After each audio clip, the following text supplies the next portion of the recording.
वेद स्वाध्याय की कक्षा में आप सबका हार्दिक स्वागत है।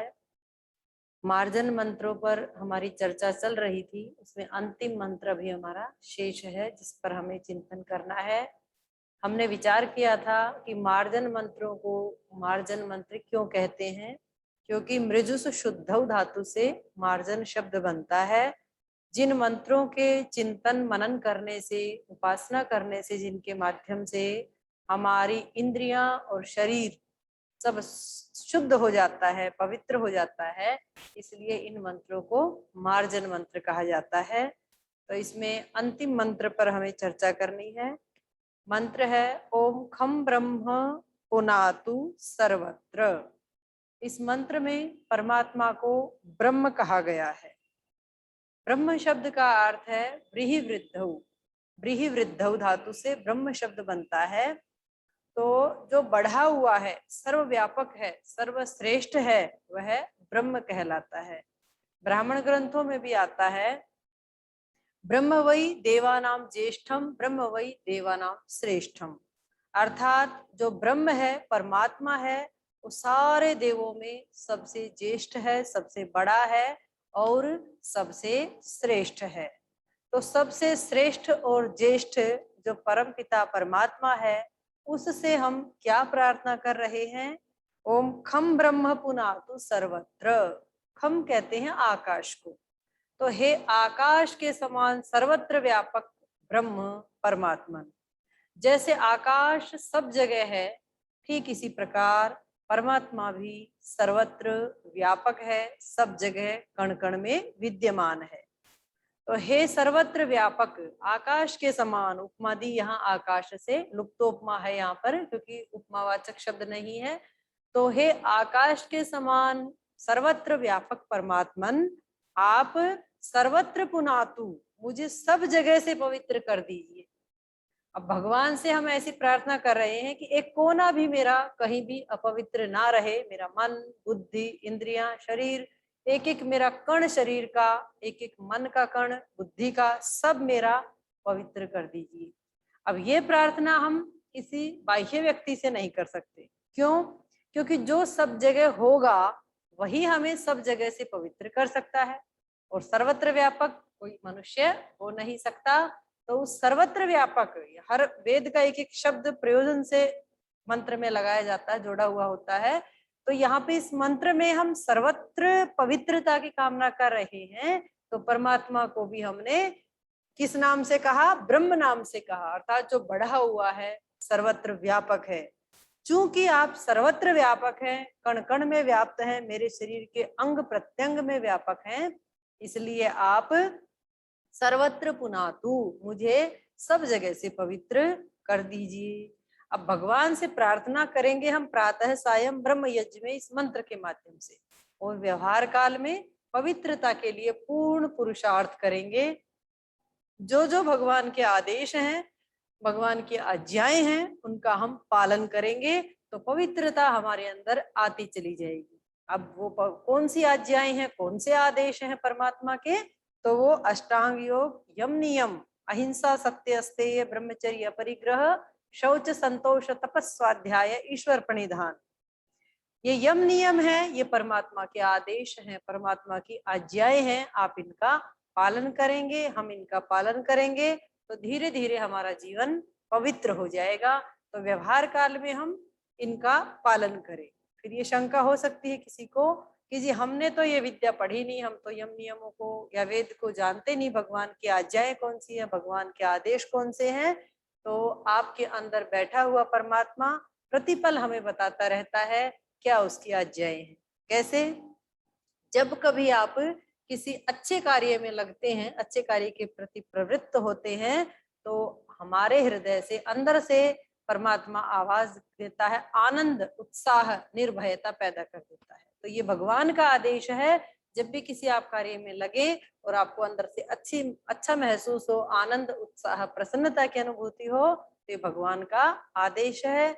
और जिस कार्य को करने में हमें भय, शंका और लज्जा की अनुभूति हो, वो कार्य गलत है, उससे हमें रुकना है। तो इस प्रकार सर्वत्र व्यापक परमात्मा से हम अपनी पवित्रता की कामना करेंगे, प्रार्थना करेंगे, परंतु साथ साथ पुरुषार्थ भी करेंगे पवित्रता के लिए। जो सत्य भाषण है, प्रिय भाषण है, वाणी के जो शुभ कर्म है, शरीर के जो शुभ कर्म है, मन के जो शुभ कर्म है, इष्ट चिंतन, मन के शुभ कर्म है, अच्छा अच्छा सोचना, आस्तिक रहना, हमेशा भगवान को मानना, वेदों को मानना, ये मन का शुभ गुण है।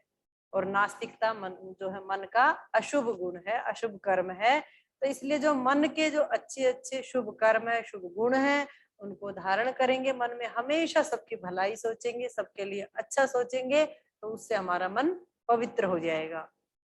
तो मन की पवित्रता, शरीर की पवित्रता, वाणी की पवित्रता, प्रत्येक इंद्रिय की पवित्रता हमने इन अंग स्पर्श और मार्जन मंत्रों के माध्यम से की है। तो अब जब भी हम प्रातः सायं ध्यान करें, संध्या करें, ब्रह्म यज्ञ करें, तो हमें इन मंत्रों को गहराई से चिंतन करना है कि हमें अपने वाणी, व्यवहार और मन को पूर्ण पवित्र रखना है। तभी हम आगे संध्या को बढ़ा सकते हैं, तभी हम ब्रह्म यज्ञ को आगे कर सकते हैं। इसलिए यहाँ पर ब्रह्म यज्ञ के प्रारंभ में अंग स्पर्श और मार्जन मंत्रों का संयोग किया है महर्षि जी ने, कि जिससे पहले हम अपने शरीर और इंद्रियों को पवित्र करें, मन को पवित्र करें, बुद्धि को पवित्र करें, तभी परमात्मा की उपासना संभव है। क्योंकि परमात्मा बिल्कुल पवित्र है, पूर्ण शुद्ध है। तो शुद्ध की उपासना करने के लिए, शुद्ध को समझने के लिए हमें अपने आप को भी शुद्ध करना है।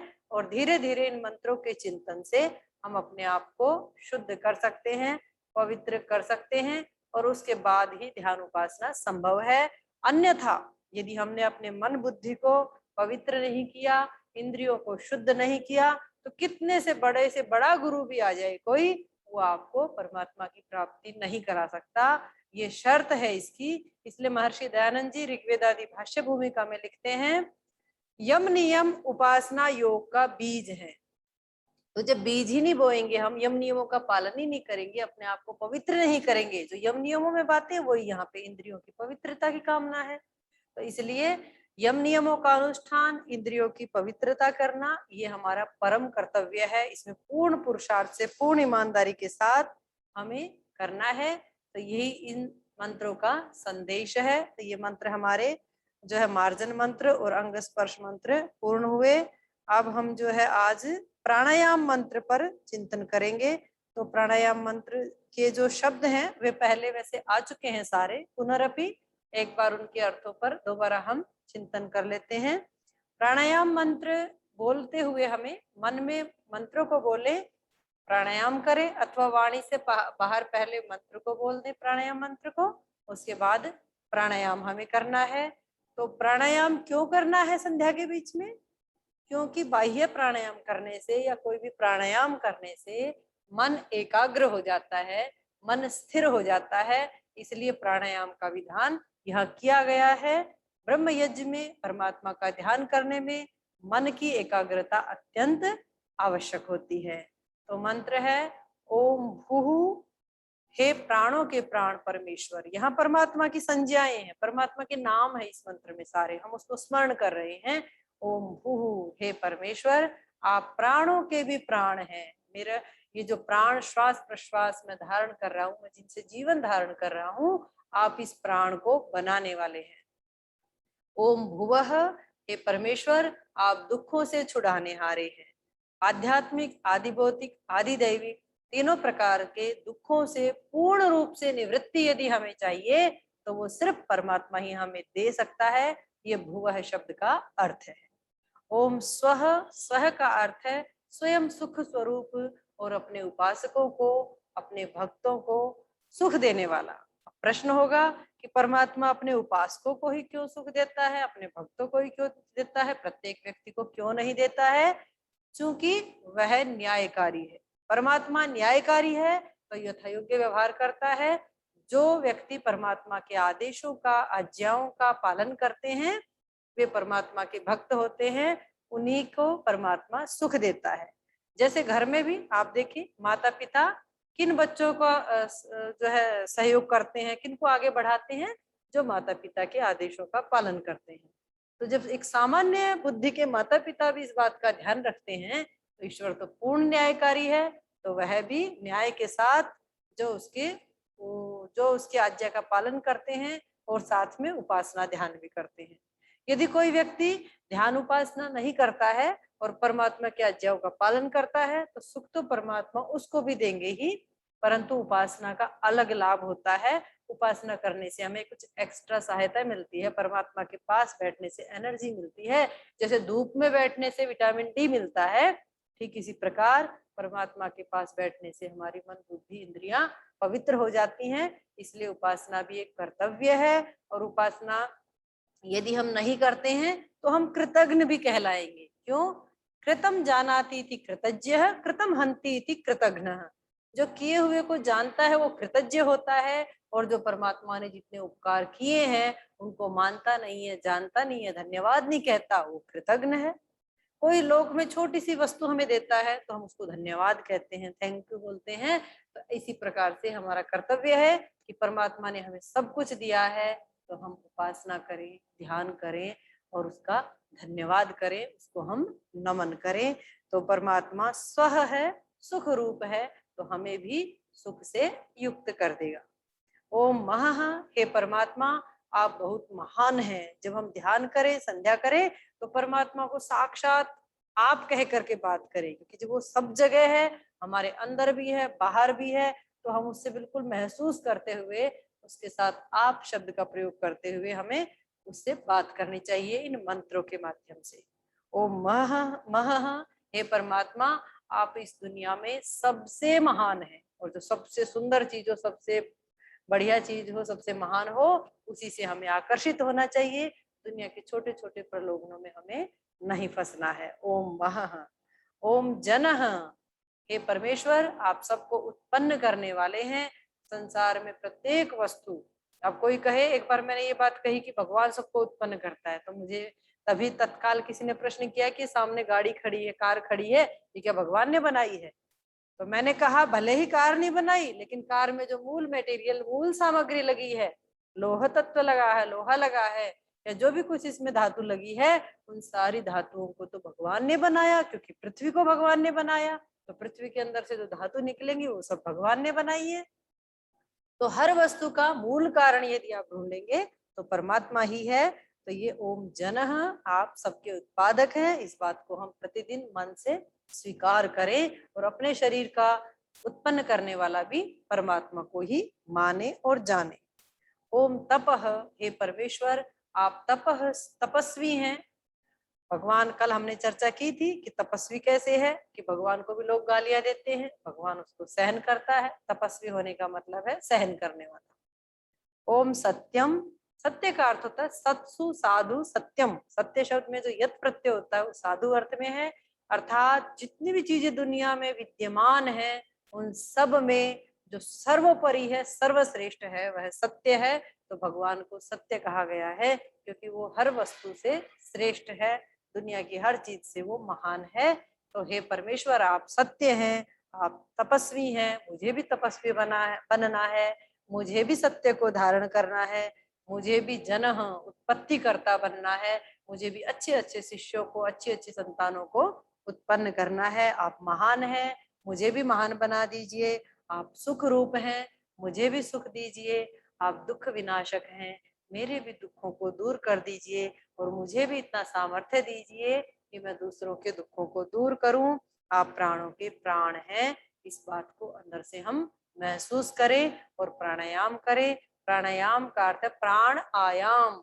प्राणायाम करने से हमारे प्राण का विस्तार हो जाता है, प्राण हमारा बलवान हो जाता है, शरीर भी उससे बलवान हो जाता है। तो इस प्रकार हमने ये प्राणायाम मंत्र पर आज चिंतन किया। आज गणेश चतुर्थी है, और गणेश जो है उनकी तो हम करते ही है आराधना, परंतु गणेश का मूल अर्थ भी आपको समझना चाहिए। गणानाम ईशः गणेशः, गण कहते हैं समुदाय को, जो संपूरी सृष्टि के सारे लोगों का, सारे जीवों का जो ईश है, स्वामी है, वह गणेश है। तो गणेश या गणपति ये परमेश्वर का नाम है। सारे शब्दों का मुख्य तात्पर्य तो परमेश्वर में ही जाता है। गौण रूप से वो किसी व्यक्ति के वाचक हो सकते हैं। तो गणेश जो कि गणानाम ईश, जो गणपति परमेश्वर है, उसको हमें आज के दिन विशेष रूप से स्मरण करना चाहिए और अपने हृदय में इस बात को बैठाना चाहिए कि हे भगवान, सारे पृथ्वी के सम्राट आप ही हैं और आपकी मैं आराधना करता हूँ और आपको मैं अपने मन में धारण करता हूँ, स्वीकार करता हूँ। इस प्रकार हमें प्रत्येक पर्व पर, प्रत्येक त्योहार पर परमेश्वर से जुड़ना चाहिए और सच्चे अर्थों में उसकी उपासना ध्यान करना चाहिए और उसको समझना है, तभी हमारा कल्याण हो सकता है। छोटे छोटे सत्यों पे न अटक करके जो पूर्ण सत्य है परमात्मा गणेश, जो परमेश्वर है, सर्वव्यापक स्वामी है सारे समुदाय का, उसको हमें मानना है, स्वीकार करना है। तो आप सबको गणेश चतुर्थी की हार्दिक शुभकामना। इसी के साथ आज का हमारा ये जो वेद स्वाध्याय